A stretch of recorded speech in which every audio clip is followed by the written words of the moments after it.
तत्र स्याद्वाद सिद्ध्यर्थम वस्तु तत्व व्यवस्थे उपायोपेय भावश्च मनाग भूयोपि चिंतते। दो चीजों की हमने करेंगे तो जो वस्तु व्यवस्था को और उपाय उपेय भाव को हम करेंगे। तो वस्तु व्यवस्था की जगह तो साधवाद अधिकार अपन ने नाम दे दिया, वो अधिकार अपना निकल गया। अब ये दूसरा है उपाय उपेय अधिकार, उसे वे बताएंगे।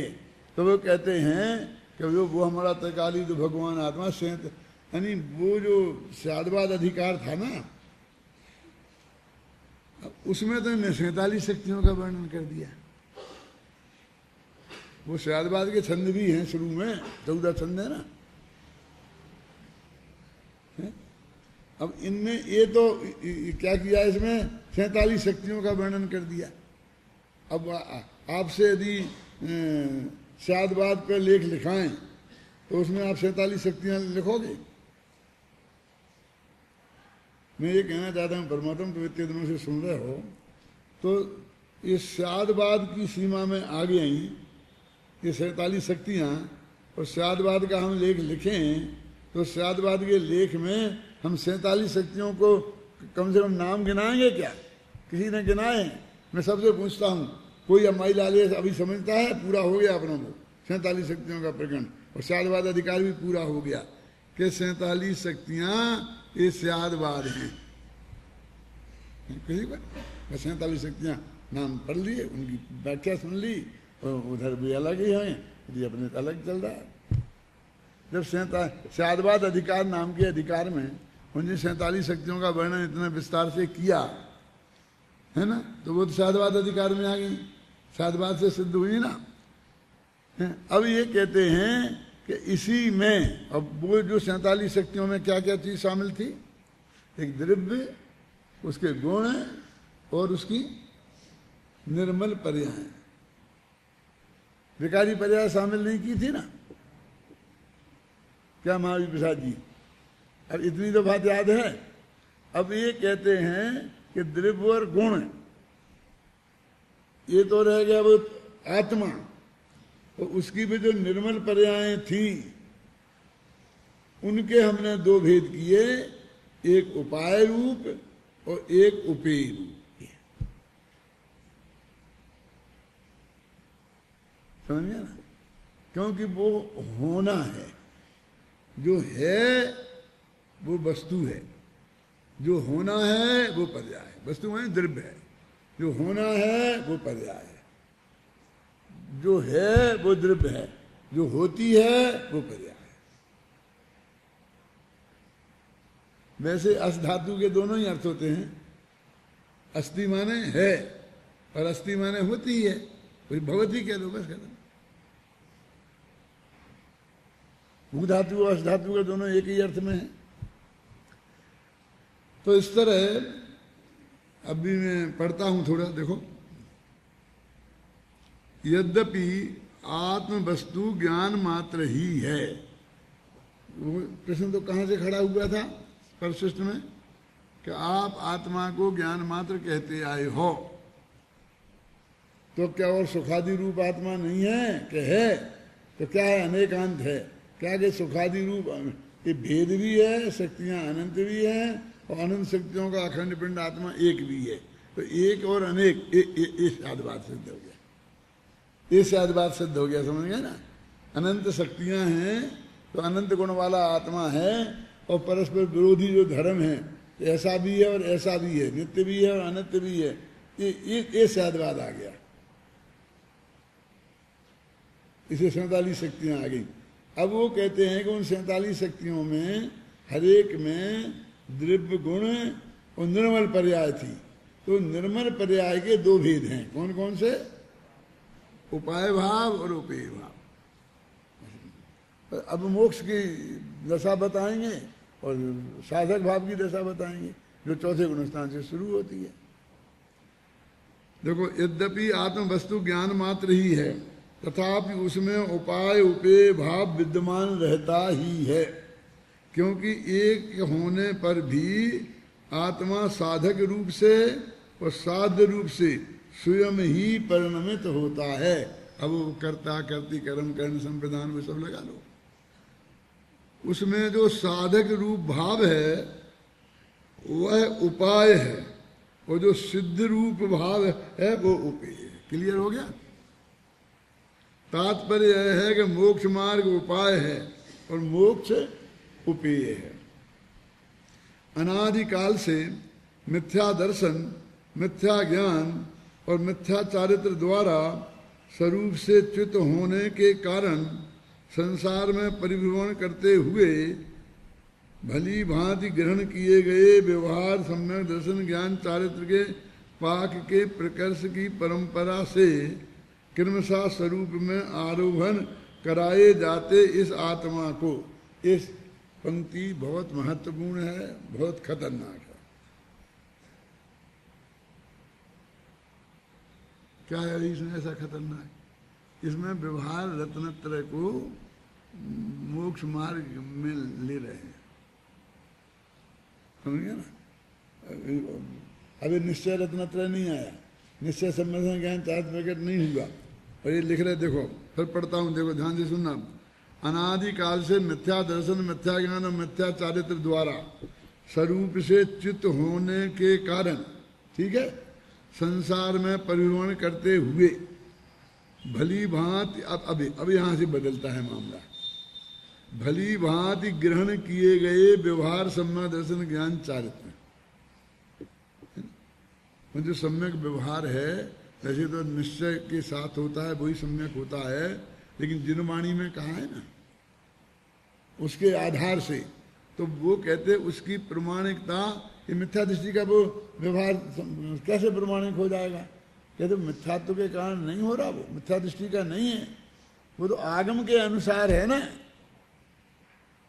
इसलिए वो प्रमाणिक है, समझना।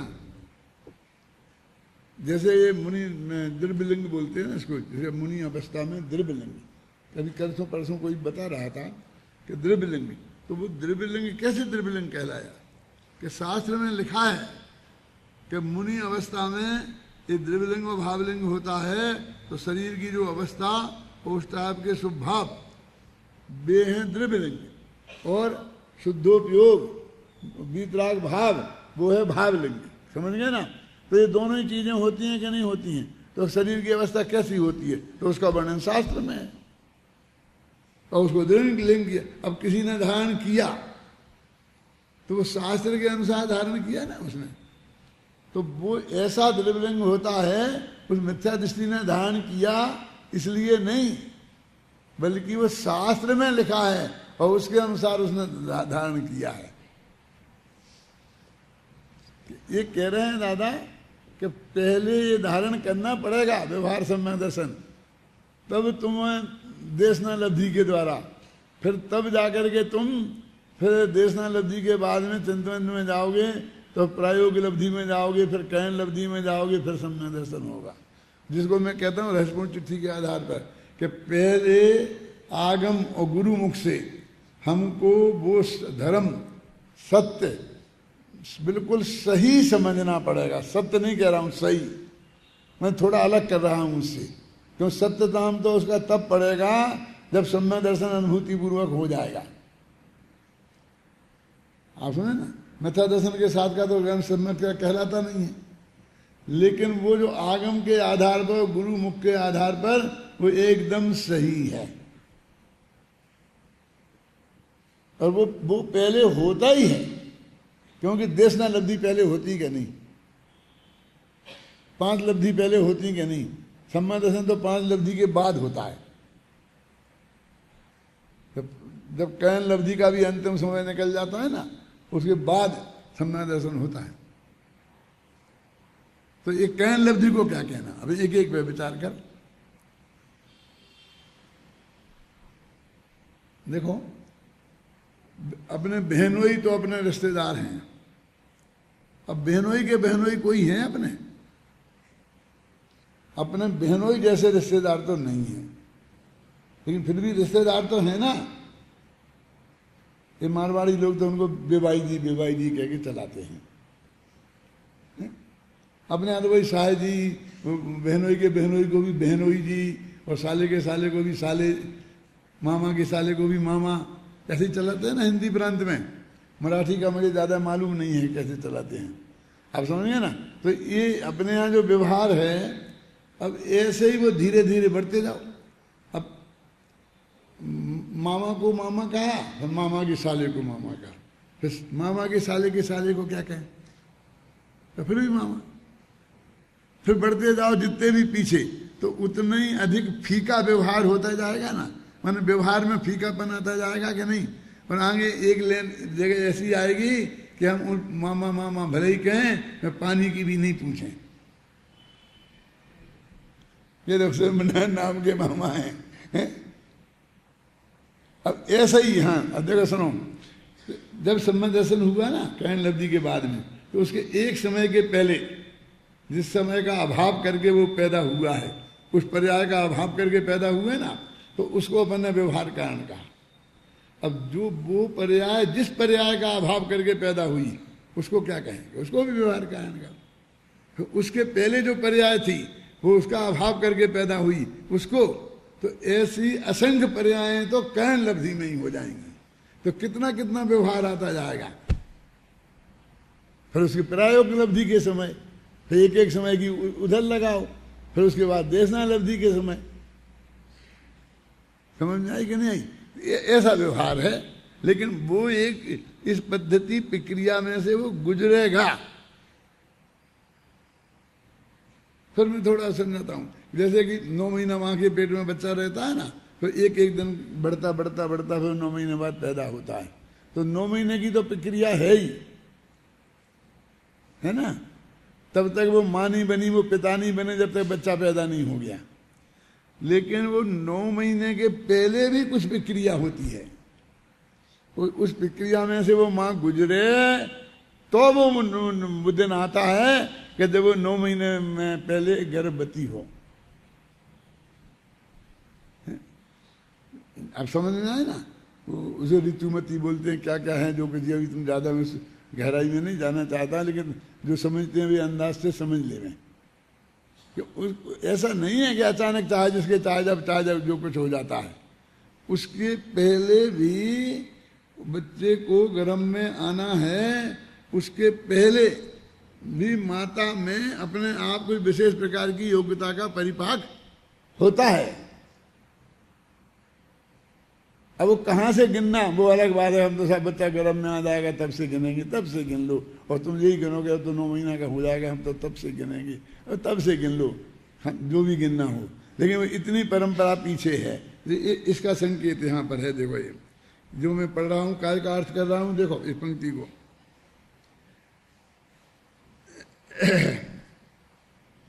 भली भांति ग्रहण किए गए व्यवहार सम्यक दर्शन ज्ञान चारित्र के पाक के प्रकर्ष की परंपरा से वो पका, उसकी एक परंपरा है, वो से क्रमशः स्वरूप में आरोहण कराए जाने पर, अब वो कर्ण लब्धि के परिणाम है, तो वो स्वरूप में क्रमशः धीरे धीरे उसमें आरोहण कर रहा है। जाते हुए इस आत्मा को अब अंतर्मग्न निश्चय सम्यक दर्शन ज्ञान चारित्र, अब अंतर के मग्नता रूप निश्चय सम्यक दर्शन ज्ञान चारित्र प्रकट हुआ। भेद की तदरूपता के द्वारा स्वयं साधक रूप से परिणमित होता हुआ, अब वो साधक भाव की उपासना आ रही, तो साधक कहलाया। वहां से परम प्रकर्ष की पराकाष्ठा को प्राप्त रत्नत्रय की अतिशयता से प्रवर्तित, निरंतर वो रत्नत्रय बढ़ता गया। निश्चय रत्नत्रय, वो व्यवहार भी है और वो निश्चय भी है बाहर, क्योंकि दो ही साथ में कैसे हो सकते हैं। अरे भाई वो जड़ की क्रिया और शुभ भाव को कहा था, और अंदर में शुद्ध भाव प्रकट हुआ, तो उनको एक साथ रहने में कहाँ दिक्कत है? वो भावलिंग पैदा होगा तो द्रव्यलिंग को रहने में कहाँ दिक्कत है? क्या द्रव्यलिंग नग्न दशा नहीं रहेगी? क्या वो कपड़े पहन लेगा क्या, क्योंकि वो भावलिंगी हो गया मुनि? समझिए ना।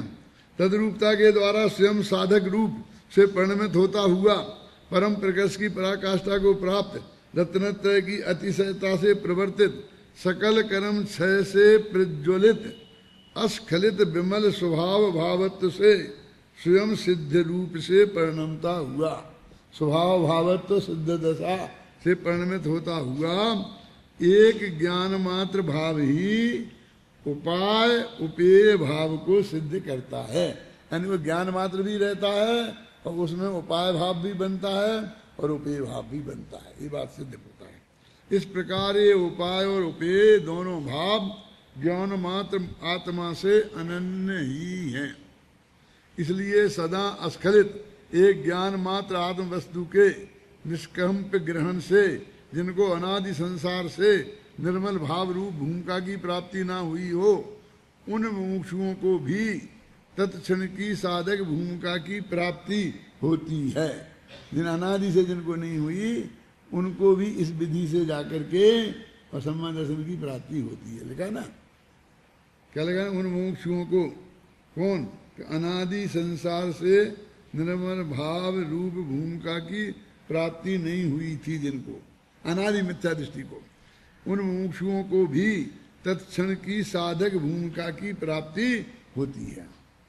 फिर उसी में नित्य लीन रहते हुए कृम रूप से और अकृम रूप से प्रवर्तमान अनेक धर्मों के अधिष्ठाता वे मुमुक्षु साधक भाव से उत्पन्न होने वाले परम प्रकर्ष रूप साध्य भाव के भाजन होते हैं, मन सिद्ध हो जाते हैं।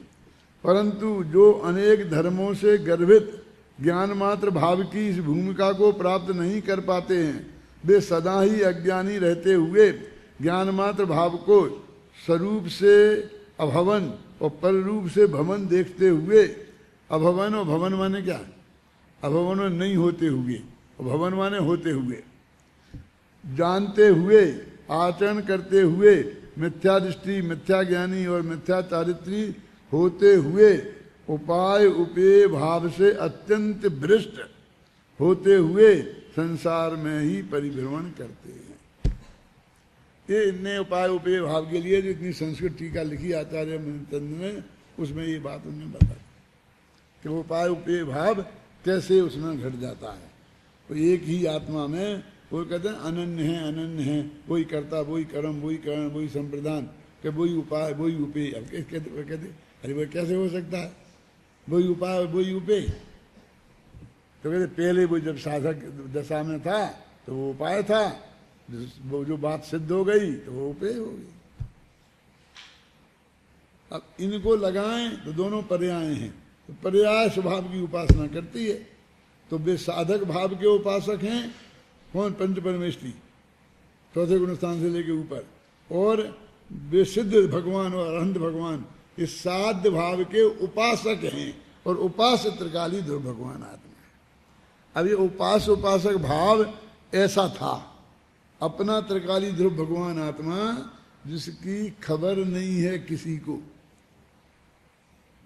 अभी ये बहुत अद्भुत बात है, नहीं है कि जब आप देखो ये चर्चा सारे देश में कहीं नहीं हो रही, वो मुमुक्षुओं में हो रही होगी, वो तो इसी में शामिल हो गए समझ लो। तो जब मुमुक्षुओं के बाहर ये चर्चा तक नहीं है, इसकी गंध तक नहीं है, कोई इसको सुनना नहीं चाहता, पढ़ना नहीं चाहता, अभी तो एक तो नहीं कह सकते कि बात छिपी है, उन्हें पता नहीं है बेचारों को। ये तो हजारों पेजों में अपन ने लिख दिया ना अपना, और क्रोड़मल जी ने, उनने सब ने लिख दी, गुरुदेव की हजारों पेज छप गए। अरे ये सब बात तो कितनी आगे आ गई, और सब भाषणों में सारे मुमुक्षु पंडित आज सवेर में देख रहे थे, सुबह से शाम तक वो ये कि एक रट रहे। अब क्या करें, और क्या करें कि वहाँ जाके उन्हें सुनाएं तो वे सुनते ही नहीं है, वहाँ जाके भी डंडा मारने को तैयार है। क्या करें?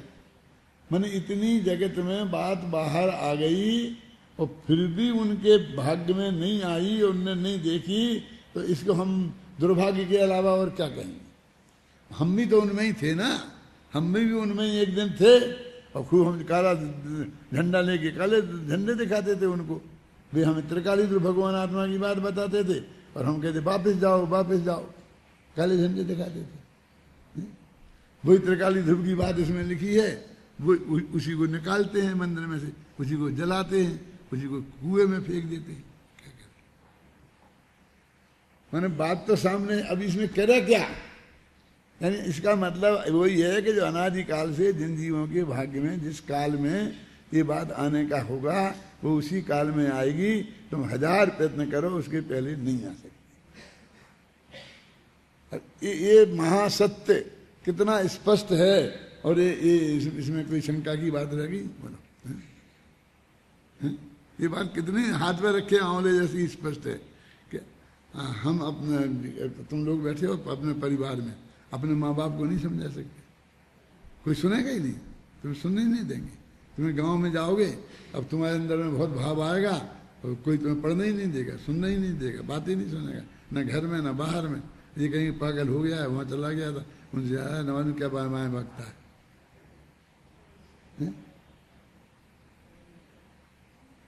और हम चिल्लाएंगे कि ये भयंकर आग है, इसमें मत जाओ, जल जाओगे, तो सुने ही नहीं और हमें मजाक उड़ाए और कूद जाए, तो जल मरे, क्या करें? मन मिथ्यात्व की जो भयंकर आग है ना। कल मेरे बहुत एक मिनिस्टर के घर से फोन आया मुझे कल, और वो कैसा बहुत बड़ी समस्या, उनसे ही बात कराओ। पूछे भाई कौन है, क्या बात है, जरा उनकी तबीयत ठीक नहीं, बात नहीं कर सकते।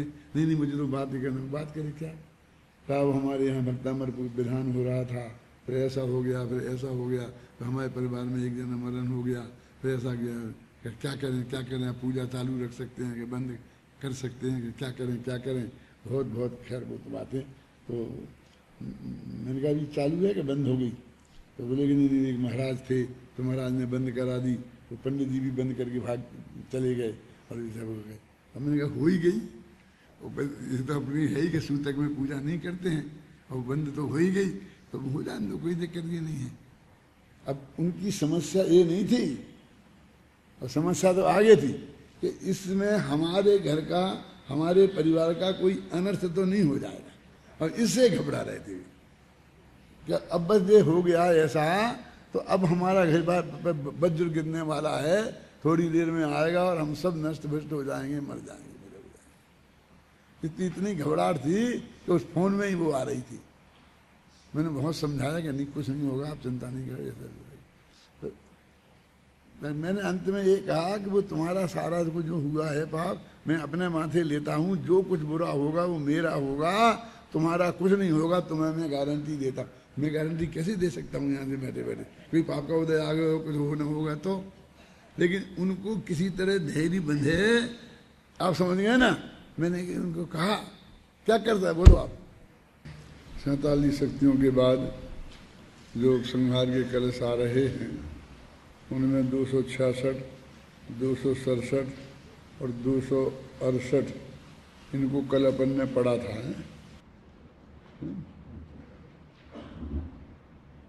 इन कलशों में क्या कहा गया है उसके सार के बारे में लिखा है पेज नंबर 631 समय सार में।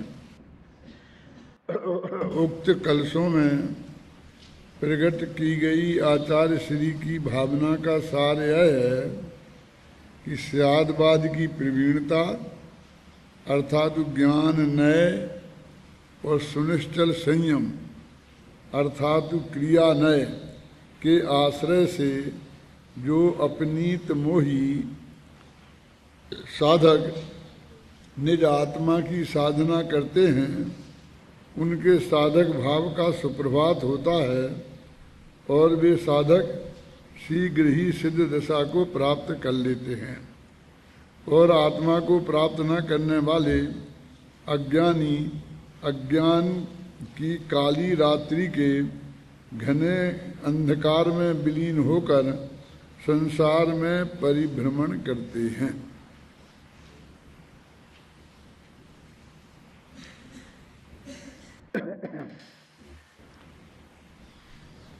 ये स्यादवाद अधिकार था ना, और उसके बाद में उपाय उपेय अधिकार। तो कहते स्यादवाद की प्रवीणता, ये देखा ना, स्यादवाद की प्रवीणता का मतलब है ज्ञान नय, और सुनिश्चल संयम का अर्थ है क्रिया नय। अब ये ज्ञान नय और क्रिया नय, इन दोनों की तीव्र मित्रता समय सार के इस प्रकरण में बताई है। प्रवचन सार में और जरा खोल के ज्यादा बात, उसमें पंचास्तिकाय में बात है तो वो यहाँ ये कहते हैं कि स्यादवाद की प्रवीणता का मतलब है ज्ञान नय। ज्ञान नय,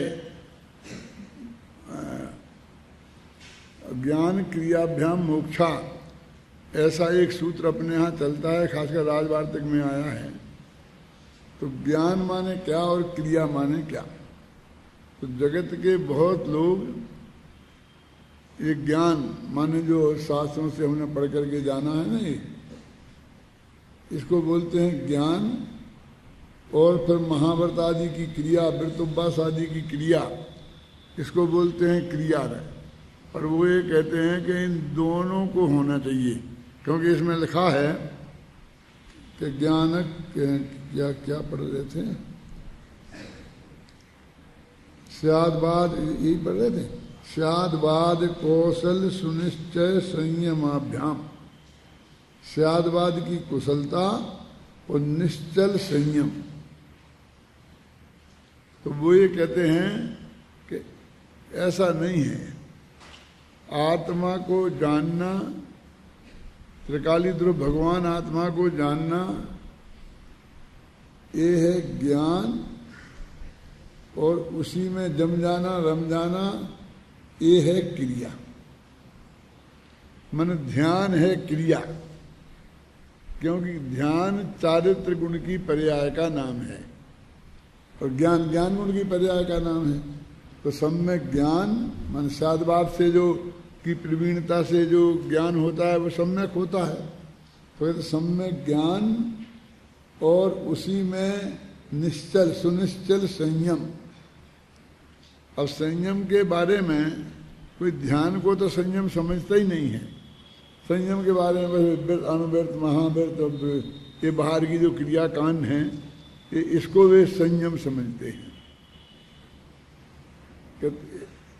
संयमी जीव के ये सब भी होता है यदि उन्हें सम्यक ज्ञान हो जाने के बाद अधिक काल तक इस संसार में रहना पड़े तो उनका वो संयम का रूप और प्रकट रूप से दिखाई देता है।